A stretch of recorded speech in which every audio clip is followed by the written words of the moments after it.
A murder at 10 Wood Villa, Piali Hills, 400876.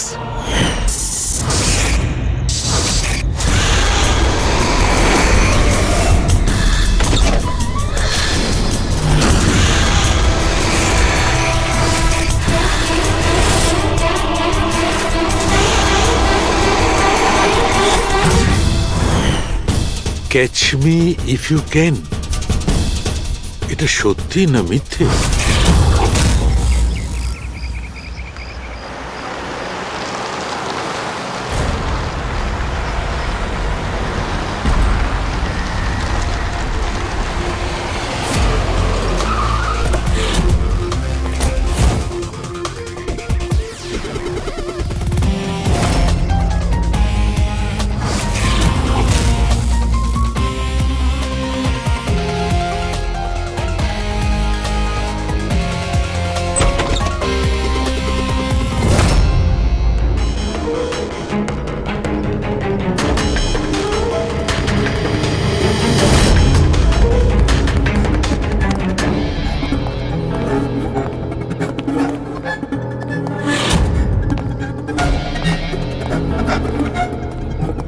My God!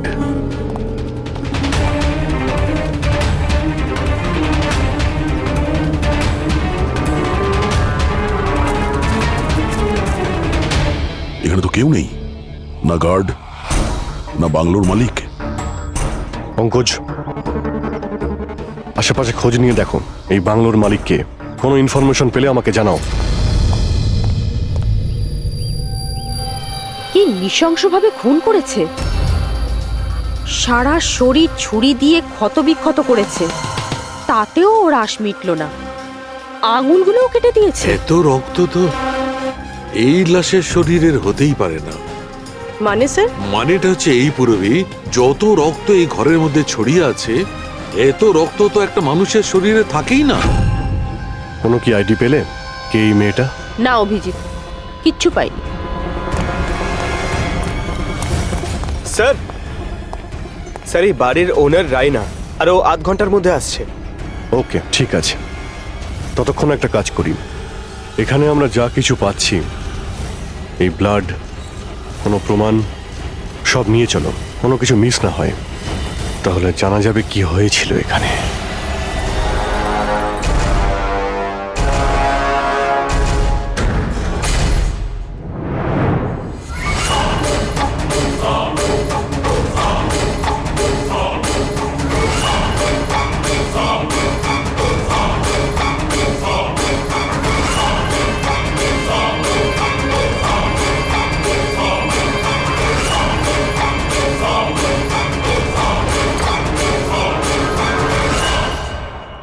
এই ঘরে এত জিনিস পড়ে রয়েছে, যারা চিৎকার করে করে বলছে আমরা প্রমাণ, আমাদের তুলে নাও। এগুলো প্ল্যান্টেড নয় তো? মানে খুনি আমাদের সাথে গেম খেলছে।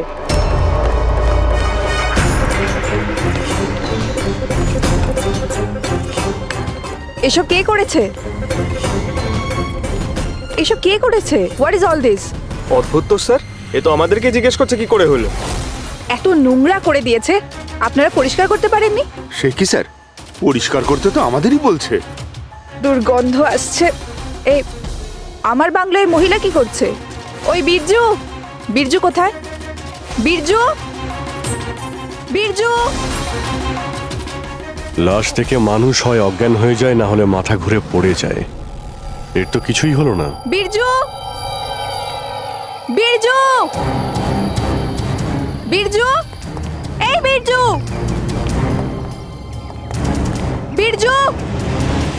আচ্ছা ম্যাডাম, আপনি এই বাংলোটাকে এরকম বেওয়ারিশ ফেলে রেখেছেন? এক্সকিউজ মি, এটা অন্য কারোর বাড়ি নয়, এই বাড়ির মালকিন আমি। এটা আমার পৈতৃক বাংলো। আচ্ছা, এটা যখন আপনারই বাংলো, তাহলে কোনো কেয়ারটেকার নেই কেন এখানে? অফকোর্স আছে, বীরজু, বাট এখন জানি না কোথায়। বীরজু! একটা মহিলার লাশ পড়ে আছে আপনার বাংলোতে, আর আপনি বলছেন জানেন না?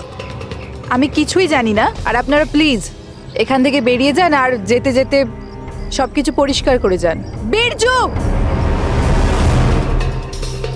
স্যার এই মহিলাকে এরকম অদ্ভুত টাইপের, একটু ঢ্যাটা।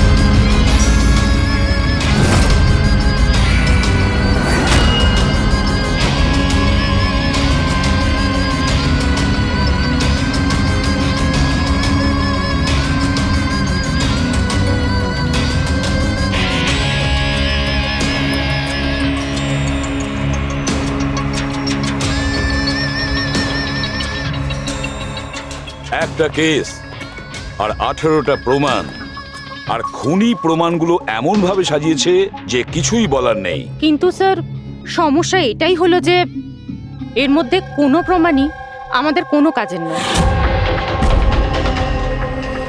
এই সমস্ত প্রমাণ আমাদের কাজে লাগবে না, এর মানেটা কি সারিকা? তার মানে স্যার এই সমস্ত প্রমাণই পুরনো। হোয়াট? এই সমস্ত প্রমাণ পুরনো মানে কি মেয়েটাও পুরনো? ছাড়ো, কত পুরনো তুমি বলো। স্যার 4 থেকে 10 বছরের পুরনো। এই সমস্ত প্রমাণ 4 থেকে 10 বছরের পুরনো, তার মানে এই মেয়েটাকে 10 বছর আগে খুন করা হয়েছে।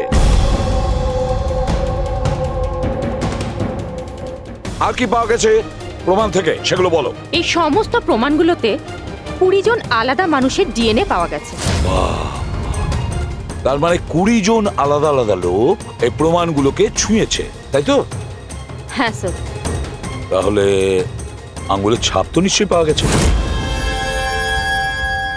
না, পাওয়া যায়নি। কিন্তু স্যার একটা খুব গুরুত্বপূর্ণ কথা জানা গেছে। ক্রাইম সিনে যে এত রক্ত পাওয়া গিয়েছিল, ওই রক্ত কোনো মানুষের নয়, বরং কোনো পশুর রক্ত ছিল। কি? ডক্টর সারিকা, এই মেয়েটার শরীরে যে রক্ত লেগেছিল সেটাও কি কোনো পশুরই? না না, এই মেয়েটার শরীরে আর জামা কাপড়ে যে রক্ত পাওয়া গিয়েছিল সেটা এরই আসল রক্ত। কিন্তু এটা ছাড়া ওখানে আর যা যা ছিল সমস্তটাই প্লান্ট করা হয়েছিল। মোটামুটি 20 জনের ডিএনএ আর এতগুলো প্রমাণ ক্রাইম সিনে এলো থেকে স্যার? সেটাই তো, এতগুলো প্রমাণ, কিন্তু আমাদের হাতে কিছুই নেই। বাহ, তুমি এখন চুপচাপ বসে থাকো, কিছুই তুমি বলো না, আমরা গল্প বলছি তাই না? বস, আমি জানি এই সমস্ত প্রমাণগুলো কোথা থেকে এসেছে। গত কয়েক বছর ধরে সিআইডি যতগুলো কেস সলভ করেছে তার মধ্যে থেকে কিছু ইম্পর্টেন্ট কেসের ইম্পর্টেন্ট এভিডেন্স হচ্ছে এই সবগুলো। কি?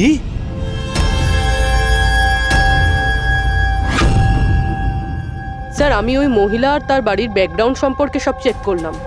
ওর পরিবারের 2-3 জন খুনের অভিযোগে জেল খাটছে, আর ওই মহিলার বাইপোলার ডিসঅর্ডার আছে। তাইও এই ধরনের ব্যবহার করছিল। আর ওই যে কেয়ারটেকার ছিল বীরজু, ওর কি খবর? স্যার ওনার ফোনের লাস্ট লোকেশন ওই বাংলোর বাইরেটাই দেখাচ্ছে, তারপর থেকে অফ রয়েছে, খোঁজার চেষ্টা চলছে। অদ্ভুত ব্যাপার, ওই বাংলোতে এত কিছু ঘটে গেল আর ওই বাংলোর মালকিন কিছু জানেই না। কেয়ারটেকার উধাও। আচ্ছা, ও আবার অসুস্থতার আড়ালে কোনো গেম খেলছে না তো? হতে পারে, নজর রাখতে হবে ওর উপরে। পঙ্কজ, যে মেয়েটা লাশ পাওয়া গেছে তার ব্যাপারে জানতে পারলে কিছু? স্যার সব পুলিশ স্টেশন, নিউজ পেপার আর নিউজ চ্যানেলে পাঠিয়ে দিয়েছি, কিছুক্ষণের মধ্যে জানতে পেরে যাবো স্যার। চালু খেয়ে আমাদের পুরনো কেসের প্রমাণগুলো ওখানে কি করে গেল? চুপ করে বসে থাকলে হবে না, আমার উত্তর চাই। তুমি ফরেনসিক সার্জন, তুমি এই ফরেনসিক ডিপার্টমেন্টের ইনচার্জ, নিজের দায়িত্ব এড়িয়ে যেতে পারো না। বস, ছাড়ো তো। আমি আমার দায়িত্বটা খুব ভালো করে কি জানি। করেছো দেখতেই পাচ্ছি। তাহলে এটা বলো, আমাদের পুরনো এভিডেন্স আমাদের রেকর্ড থেকে উধাও হলো কি করে? বস বস একটা কাজ করছি, রেকর্ড রুমে গিয়ে ওখানে জিজ্ঞাসাবাদ করি, জানতে পারা যাবে বস ওখানে কি গন্ডগোল হয়েছে। প্লিজ। এতগুলো প্রমাণ কিভাবে উধাও হলো আপনারা জানতেন না? প্রমাণগুলো কত ইম্পর্টেন্ট। তাহলে আপনারা থাকা সত্ত্বেও এই চুরি হলো কি করে? কিভাবে প্রমাণগুলো উধাও হলো? স্যার, আমার উপস্থিতিতে চুরি হয়নি স্যার। তাহলে চুরি কবে হয়েছে? স্যার, এই চুরি হয়তো রাত্রে হয়েছে, কেননা আমরা তো রাত্রে থাকি না, তাই না? এই জন্য চুরি হয়েছে। আর আপনি, আপনার কি বক্তব্য শুনি? স্যার, আমি ডাক্তারবাবুকে কতবার বলেছি যে লকগুলো ঠিক করিয়ে নিতে, দরজা জানলা ঠিক করে নিতে, সিসিটিভি ক্যামেরা লাগিয়ে নিতে, কিন্তু ডাক্তারবাবু আমাদের কথা শোনেনি না। তাছাড়া আর কি? আর কি? স্যার, ও জানি না কাদের নিয়ে মাঝে মাঝে চলে আসেন আর বলেন যে পুরনো এভিডেন্স দেখার, জানি না কাদের নিয়ে মাঝে মাঝে চলে আসেন আর বলেন যে পুরনো এভিডেন্স দেখার আছে। ও কাকে এনেছিল? গত 3 মাস আগে কাউকে নিয়ে এসেছিলেন আর বলেছিলেন ক্রাইম জার্নালিস্ট ইনি পুরনো এভিডেন্স দেখতে চান। বস বস ও একজন জার্নালিস্ট ছিল, ফরেন্সিকের উপর একটা আর্টিকেল লিখতে চাইছিল, আমাকে রিকোয়েস্ট করলো আর আমি পারমিশন দিয়ে দিলাম। দেখো সালুকে, তুমি খুব ভালো করেই জানো যে এখানে বাইরের লোকের ঢোকার অনুমতি নেই, আর তুমি জার্নালিস্টকে এনেছিলে। স্যার, আগের মাসেও স্যার কলেজের স্টুডেন্টকে এনেছিলেন, ওকেও পুরনো তথ্য দেখাচ্ছিলেন। হতে পারে যে তাদের মধ্যেই কেউ চুরি করেছে। না বস, এটা হতে পারে না, ওরা তো ফরেন্সিক স্টুডেন্ট ছিল, ওরা আমার কাছে এসে পারমিশন চাইছিল, স্যার আমরা স্টাডি করতে চাই, কিছু প্র্যাকটিক্যাল করতে চাই, আমরা কিছু শিখতে চাই, প্লিজ আমাদের পারমিশন দিন। তাই ওদের পারমিশন দিয়ে দিই বস। বস আমার যথেষ্ট রেসপন্সিবিলিটি আছে, আফটার অল এটা তো আমার অধিকারও বটে। দেখো সালুকে, সিআইডি কে কলঙ্কিত করার তোমার কোনো অধিকার নেই, বুঝেছ? আর তাছাড়া ফরেনসিক শেখানোর জন্য এখানে কোনো কলেজ খোলা হয়নি। তুমি এখানে স্টুডেন্টদের আনলে কি করে? কার পারমিশন নিয়েছিলে? দেখো সালুকে, একটা কথা মনে রেখো, এই রেকর্ড রুমে চাইলেই কাউকে আনা যায় না। না আমি আনতে পারি, না তুমি আনতে পারো, না এ আনতে পারে, সে কোনো পরিবারের হোক বা কোনো বন্ধু হোক। আরে ভাই। হ্যাঁ অভিজিৎ। হ্যাঁ স্যার, যে মেয়েটা খুন হয়েছে তার নাম হলো টিনা, আর উনি ওই মেয়েটার বাবা। Doctor Nirab sir, head of forensic, Chennai. Doctor Nirab? Nirab? Nirab? আরে শালুকে, আমার মেয়েকে মেরে দিয়েছে। কন্ট্রোল ইয়ারসেলফ, সব জানা যাবে। স্যার, ওনাকে আপনি চেনেন? হ্যাঁ অভিজিৎ, একটা সময় ছিল যখন আমি আর নীরব একসঙ্গে কাজ করতাম। নীরব, 1 মিনিট বস। কি কি? এই দেখো ভাই, আমার সন্দেহটা একদম ঠিক ছিল, এতে টক্সিড আছে। আচ্ছা ডক্টর, শেষ কবে নাগাদ আপনার মেয়ে টিনার সঙ্গে কথা হয়েছিল? কবে দেখা হয়েছিল? আসলে কলেজের হস্টেলে থাকতো, 2 দিন আগেই হারিয়ে। নীরব, নীরব শান্ত হও নীরব, যেই হোক ঠিক খুঁজে বার করব, আমি খুঁজে বার করব নীরব, আমি খুঁজে বার করব কে করেছে। না সালুকে, তুমি খোঁজ নেবে না। আমি খুঁজবো না মানে? মানে তুমি এই কেসে কোনো কাজ করবে না।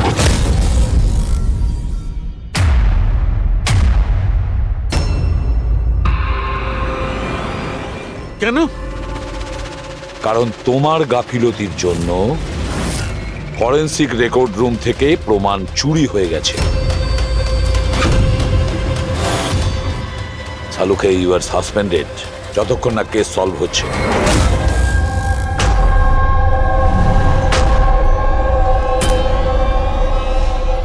বস, তোমার কি মনে হয় এই সব কিছু আমার জন্য হয়েছে? তুমি আমাকে দোষারোপ করছো। দোষারোপ করছি না সালুকে, এটাই বাস্তব, আর সেটা তুমি খুব ভালো করে জানো। যদি না তোমার বন্ধু জার্নালিস্টকে ফরেন্সিক রেকর্ড রুমে নিয়ে যেতে, না ওই স্টুডেন্টদের নিয়ে যেতে যাদের জন্য এই ঘটনা ঘটেছে, সেই জন্য তোমাকে সাসপেন্ড করতে হলো।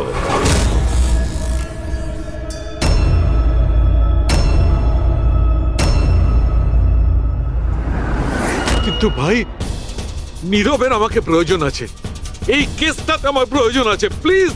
না সালুকে, স্যার, স্যার আপনি আমাকে ডেকেছিলেন? ডক্টর সারিকা, এখন থেকে তুমি ওনার মেয়ে টিনার কেস ফাইল হ্যান্ডেল করবে। আমি? হ্যাঁ।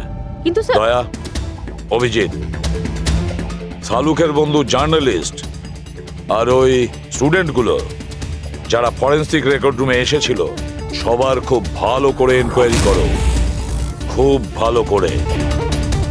Sir, doctor সালুকে, doctor সালুকে,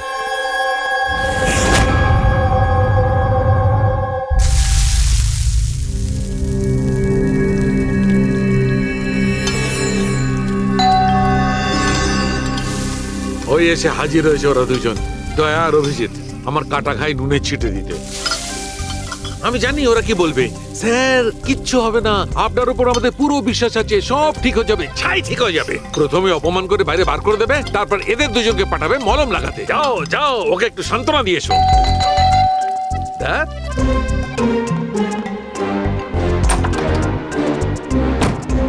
high. Morning.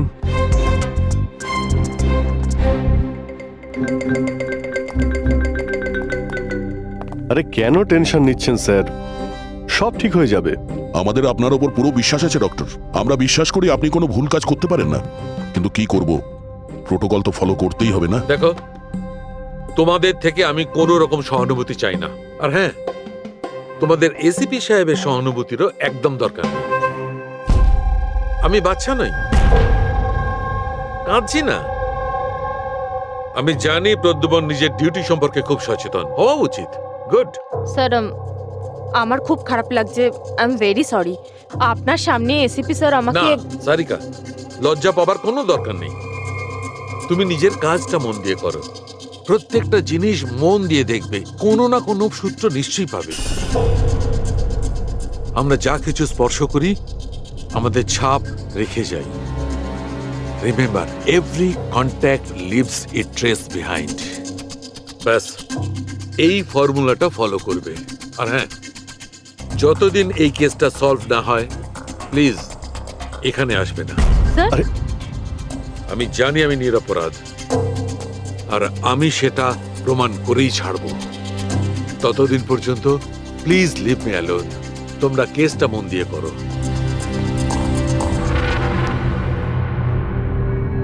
মাথা খুব গরম হয়ে আছে স্যার। খুব খিদে পেয়েছে, আজকে কি রান্না করেছেন?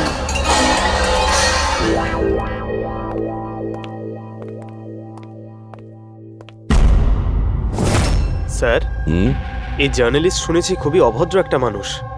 3 মাস আগে নাকি ডক্টর নীরবের সঙ্গে ওনার ঝামেলাও হয়েছিল। দেখছি কতটা টেরা লোকে। স্যার, আপনাদের ভেতরে ডাকছে। Thank you.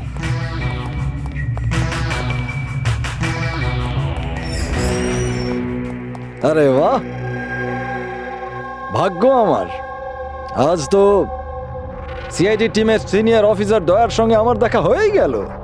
আরে বসুন বসুন। আমরা এখানে বসতে আসিনি। আরে এত রাগের কি আছে মশাই? আচ্ছা ছাড়ুন চাকে। এটা বলুন যে কি খাবেন, চা, কফি, ঠান্ডা? ঠান্ডা ঠান্ডা ফান্ডা খাই না আমরা।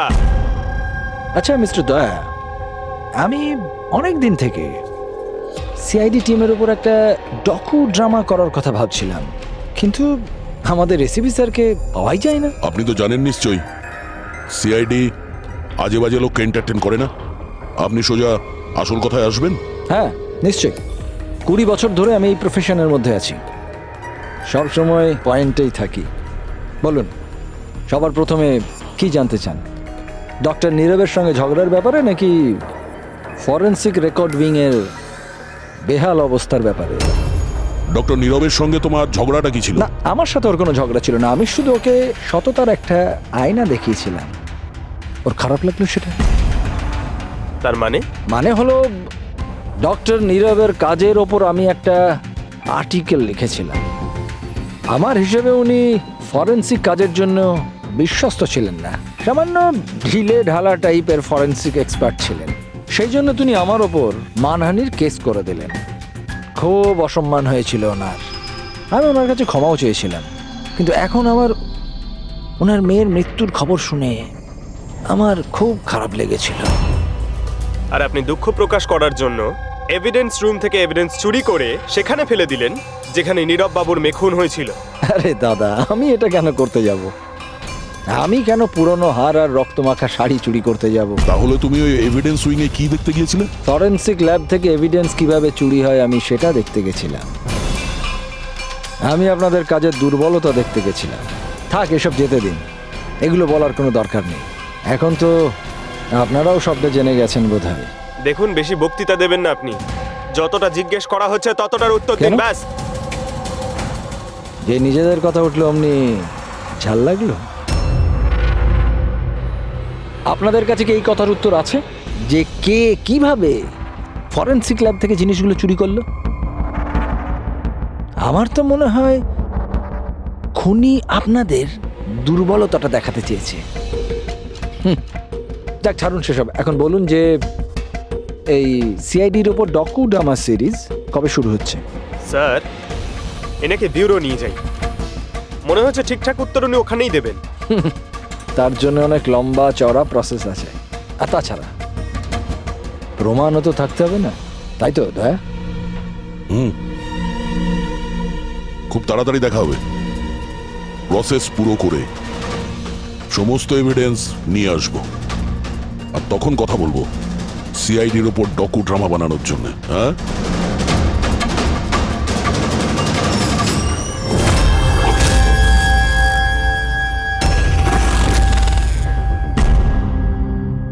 ডক্টর নারায়ণী, ইয়েস, হ্যাঁ বলুন। আমরা সিআইডি থেকে একটা কেসের ব্যাপারে আপনার সাথে কথা বলতে চাই। নিশ্চয়ই বলুন। যে স্টুডেন্টগুলো গত মাসে ফরেন্সিক রেকর্ড রুম দেখতে গিয়েছিল, তারা প্রত্যেকেই চুরি আর খুনের দায়ে সাসপেক্ট। হোয়াট? অফিসার, আপনার নিশ্চয়ই কোথাও ভুল হচ্ছে। আমাদের স্টুডেন্ট কখনো এরম করতে পারে না। আমরাও সেটা আশা করি যে ওরা কিছু করেনি, কিন্তু খুন তো হয়েছে আর ওরা প্রত্যেকেই অভিযুক্ত। দেখুন, আমাদের বাচ্চারা শুধুমাত্র এডুকেশন ট্যুরের জন্য গেছিল, আর আপনারা ওদের সন্দেহ করছেন? আমাদের কাজ হচ্ছে কেসটা সলভ করা আর অপরাধীকে উপযুক্ত শাস্তি দেওয়া। আপনি প্লিজ ওই 10 জন স্টুডেন্টকে ডাকুন, আমরা তাদের জিজ্ঞাসাবাদ করব আর তাদের আঙুলের ছাপ নেব। দেখুন, ব্যাপারটা বুঝুন, ওরা স্টুডেন্ট। দেখুন, ওদের উপর তো আমরা 3rd ডিগ্রি ইউজ করছি না, আমরা শুধু জিজ্ঞাসাবাদ করব। আর হ্যাঁ, ওদের কিছু বলবেন না যে আমরা কি ব্যাপারে ওদের সাথে কথা বলবো। ওকে। ফরেন্সিক রেকর্ড রুম দেখে তোমাদের কেমন লেগেছিল? স্যার, আমার তো দম আটকে যাচ্ছিল ওখানে। ওটা কোনো জায়গা হলো? পুরনো দাঁত, হাড়, রক্তে মাখা কাপড়। আমার তো এই জায়গাটা একদম ভালো লাগেনি, খুব অদ্ভুত অনুভূতি হচ্ছিল। তোমার কি সবসময় সর্দি কাশি হয়? না ম্যাম, মাঝে মাঝে হয়। স্যার, আমার কাছে ওই জায়গাটা সম্পূর্ণ ইউজলেস ছিল। দেখাশোনা নেই, না কোনো প্রমাণ আছে ঠিক মতো। আর স্যার, আমি তো ওই কোল্ড কেস ফাইলের এভিডেন্স বাড়ি নিয়ে যেতে চেয়েছিলাম, যাতে আমি ওটার উপরে স্টাডি করতে পারি। আমি রোমাঞ্চিত হচ্ছিলাম। খুনি আর নিহতদের চিন্তাভাবনা কল্পনা করার চেষ্টা করছিলাম। খারাপ চিন্তা, দুঃখ, কষ্ট।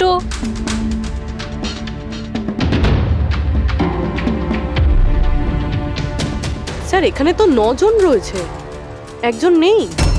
হ্যাঁ, আজকে একজন স্টুডেন্ট অ্যাবসেন্ট আছে, ওর শরীর ঠিক নেই। সে কে? কি নাম তার? সারিকা।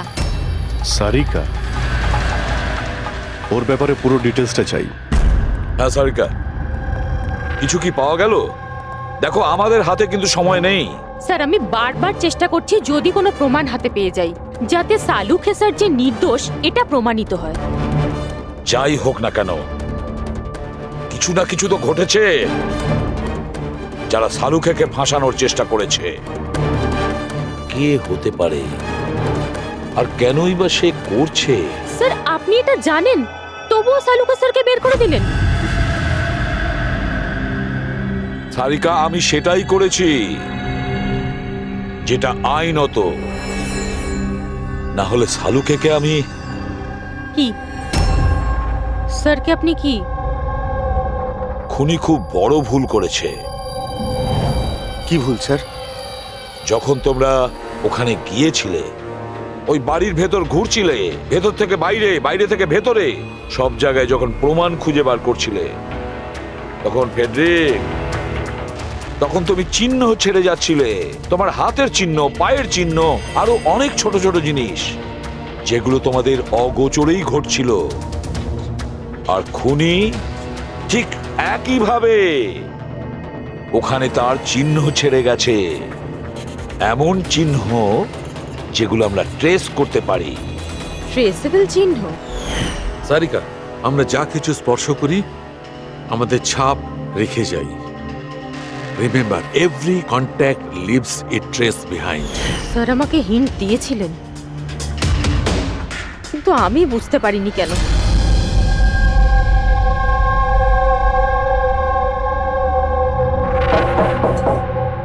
হ্যাঁ বলুন। সারিকা কোথায়? আপনারা? সিআইডি। আপনি কে? স্যার আমার নাম রূপালী। আর সারিকা? স্যার ও তো এখানে নেই, কালকেই চলে গেছে। কোথায় গেছে? ম্যাম ও নিজের বাড়ি চলে গেছে। কালকে ও এলো, তারপর তাড়াহুড়ো করে নিজের ব্যাগ প্যাক করলো, আর খুব তাড়াহুড়োতে ছিল তাই নিজের ফোনটাও ফেলে গেছে। কোনো কারণ কি বললো এত তাড়াহুড়ো করে বাড়ি যাওয়ার জন্য? হ্যাঁ স্যার, ও বলছিল যে ওর বাড়ির কোনো লোক অসুস্থ আছে। কি স্যার? ফরেন্সিক সেন্টার থেকে জানতে পারলাম সারিকা অসুস্থ, আর এ বলছে যে ওর বাড়ির কেউ অসুস্থ। কিছু তো একটা ব্যাপার আছে। আচ্ছা রূপালী, এই সারিকার বাড়ি কোথায়? স্যার কানপুর। কানপুর। আর তোমরা একসঙ্গেই থাকতে? হ্যাঁ স্যার, আমরা রুমমেটস ছিলাম। আচ্ছা, তোমরা কতদিন একসাথে রয়েছো? এই হবে 8-9 মাস। 8-9 মাস ধরে তো একে অপরের ব্যাপারে নিশ্চয়ই ভালোই জানবে। কি কেমন মেয়ে ছিল সারিকা, কিছু বলতে পারবে তুমি? স্যার ও তো খুব ভালো মেয়ে ছিল। ইনফ্যাক্ট ও নিজের কাজ নিয়ে ব্যস্ত থাকতো, মানে ফরেন্সিক ইনস্টিটিউট যাওয়া, ওখান থেকে ফিরে আসা, এইসব নিয়েই থাকতো। Forensic centre? তো ও কি ওখানকার কোনো কথা তোমাকে বলেছিল? হ্যাঁ, ফরেন্সিক ইনস্টিটিউটের ব্যাপারে কিছু কিছু কথা আমাকে বলতো। যেমন এই কিছুদিন আগেও আমাকে বলছিল যে, তুই জানিস রূপালী, প্রমাণ ট্রেস করে যে কাউকে ফাঁসানো যেতে পারে। রিয়েলি? কিন্তু এটা কিভাবে হতে পারে? আরে বোকা, সব কিছু হতে পারে। আমি সব করতে পারি। যে কোনো কেসকে পাল্টে দেওয়া যায় শুধুমাত্র প্রমাণের ওপর ভিত্তি করে। এবার দেখ আমি কিভাবে সবার মাথা ঘুরিয়ে দিতে পারি। স্যার, টিনা আর ডক্টর সালুঙ্কের কেসেও তো তাই ঘটেছে। আর এই সারিকাও কেটে পড়েছেন। ওকে তাড়াতাড়ি খুঁজে বের করতে হবে।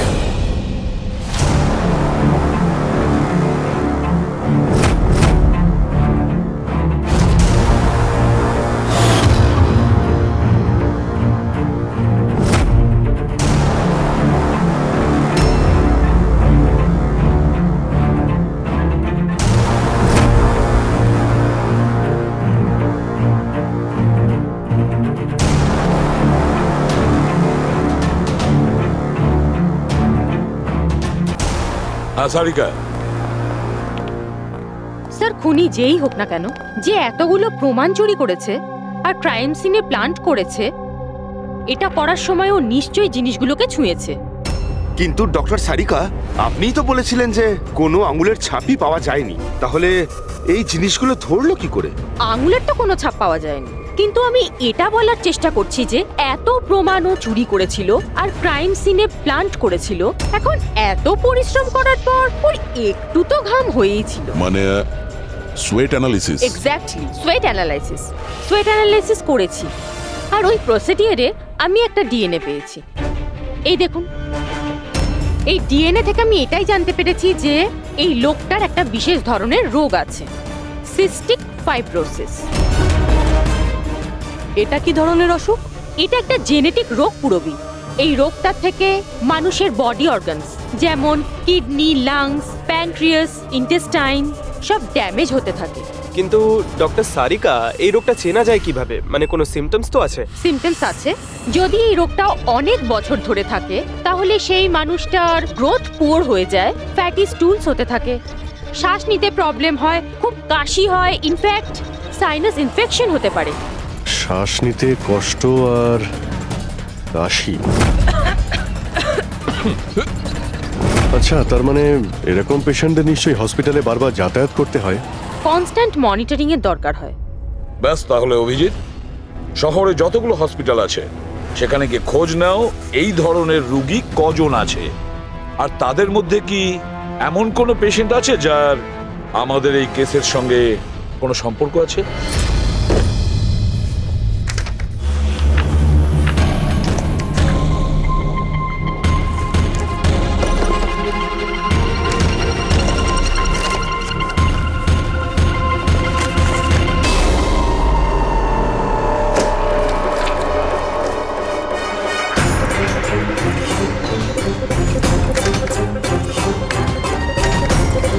এই কেসটা আমরা একসঙ্গে কাজ করেছিলাম। ইয়েস, ডক্টর নীরবের মেয়েকে খুন করা হয়েছে, আমাকে সাসপেন্ড করা হয়েছে, তো বাকি রইল ললিত। যদি এই সবকিছু কেসটার জন্য হয় তাহলে ললিতের সঙ্গেও নিশ্চয়ই কিছু ঘটেছে, নাহলে হয়তো ঘটবে।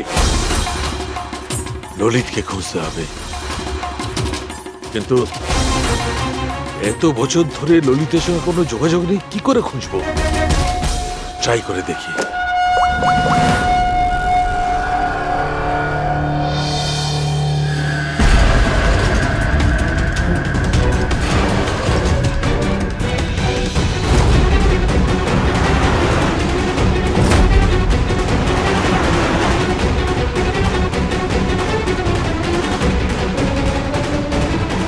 আর ইউ শিওর এটা ওনার ছবি?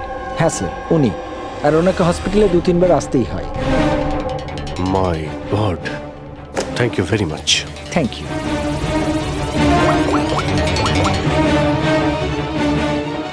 দয়া, খুনির ব্যাপারে জানতে পেরেছি। কি ডক্টর ললিত মারা গেছেন 5 বছর আগে? হ্যাঁ স্যার, আপনারা মেয়ের সাথে দেখা করতে পারেন। কোথায় ওর মেয়ে? আমি কথা বলতে পারি? সে তো মুম্বাইতে আছে স্যার, সারিকা নাম ওর। সারিকা? হ্যাঁ sir. Okay, thank you. Sarika মুম্বাইতে।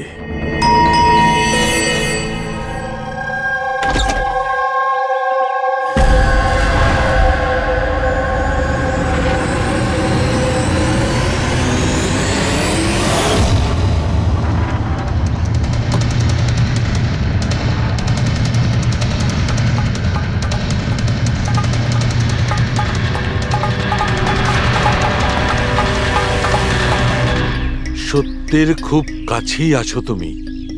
এইটাই শেষ জায়গা যেখানে খুনটা হবে।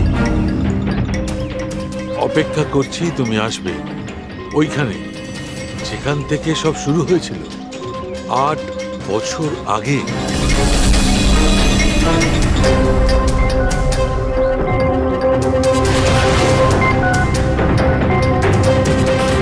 8 বছর আগে।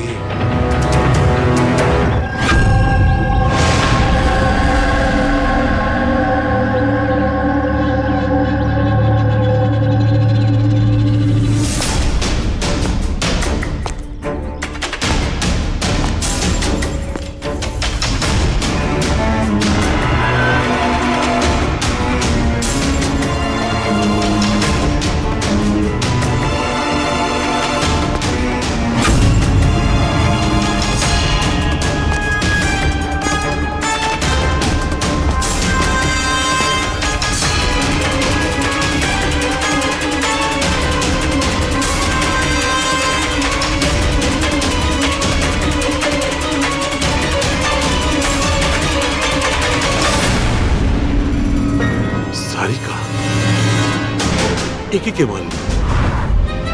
হঠাৎ আলোটা নিভে গেল কেন?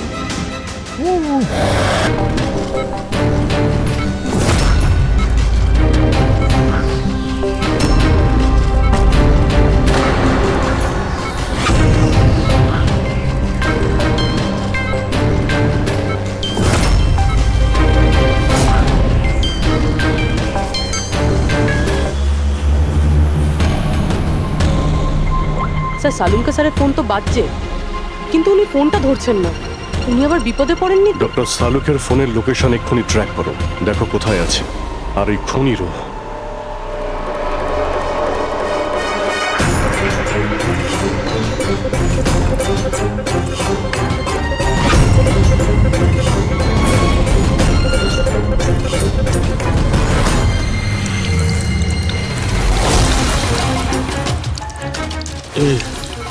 এসব কি করছো?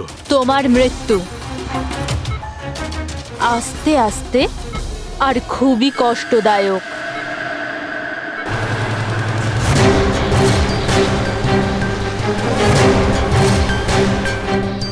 তোমার শরীরের এক এক ফোঁটা রক্ত যখন তোমার শরীর থেকে আস্তে আস্তে বেরোবে না, তখন খুব মজা আসবে তোমার, তাই না?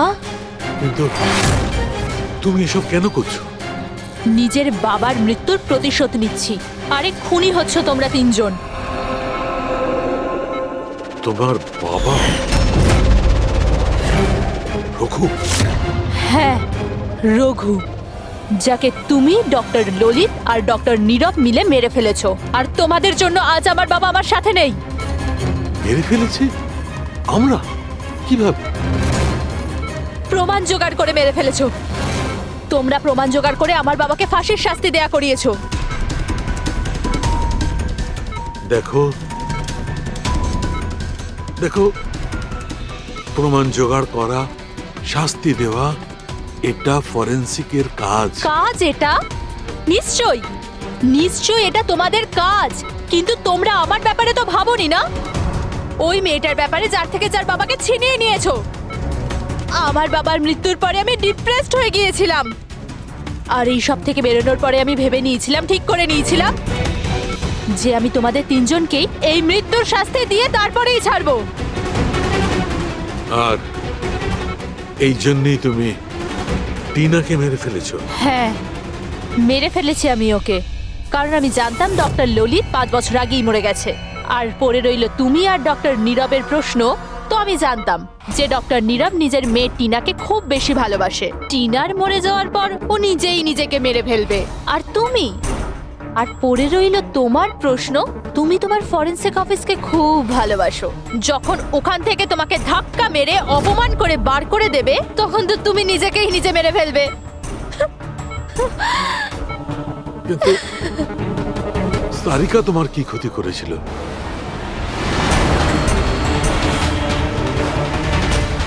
সারিকা? ওকে তো মরতেই হতো। ও ললিতের মেয়ে ছিল যে, আর ফরেনসিকে কাজ করতো। আর আমার কাজে তো আসতোই। ওর সাহায্যে আমি ফরেনসিক অফিসের সব প্রমাণ জোগাড় করেছিলাম। তোমার ফরেনসিক অফিস তোমার বিরুদ্ধে? এই দেখো ডক্টর সালুকে, হয়ে গেল আমার বদলা পূরণ। আর যতক্ষণে সিআইডি এখানে আসবে, ততক্ষণে তুমি ওপরে। Good bye doctor সালুকে।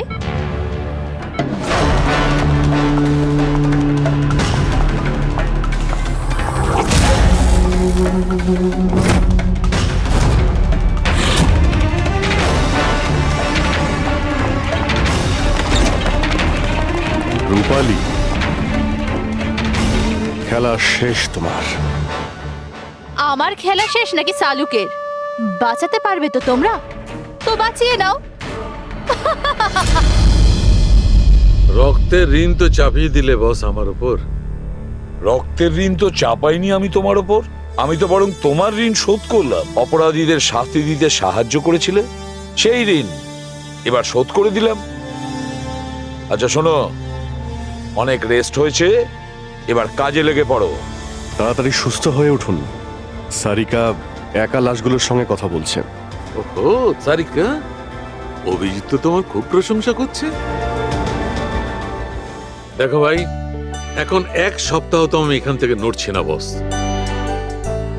এক কাজ করো না, ততদিন সারিকাকে দিয়ে কাজটা করিয়ে নাও। ঠিক আছে, তাহলে বিশ্রাম নিন। Silence please. সালুখে, সাইলেন্ট, চুপ। এই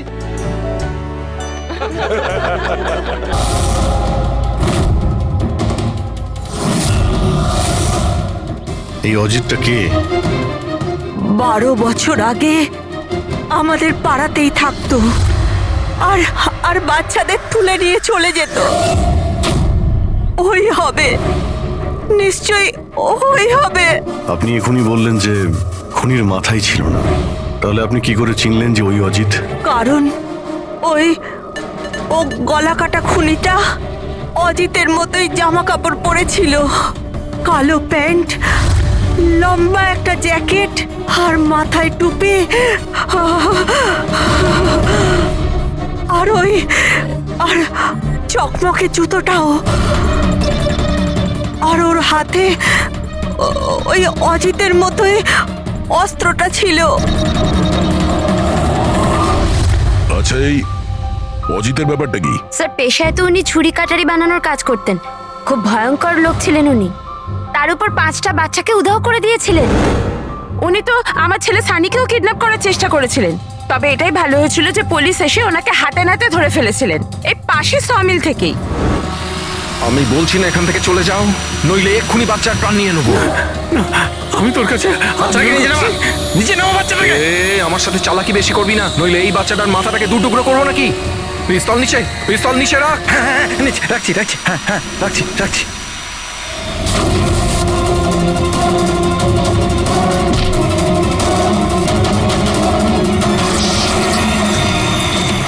স্যার, আমার তো কিছু মনেও নেই যে ছোটবেলায় আমার সাথে এরকম কিছু হয়েছিল। তো দিদা, তুমি এটা বলছো যে 12 বছর আগে যে লোকটা মরে গিয়েছিল ওই গলা কাটা লোকটা ফিরে এসেছে? যা তা।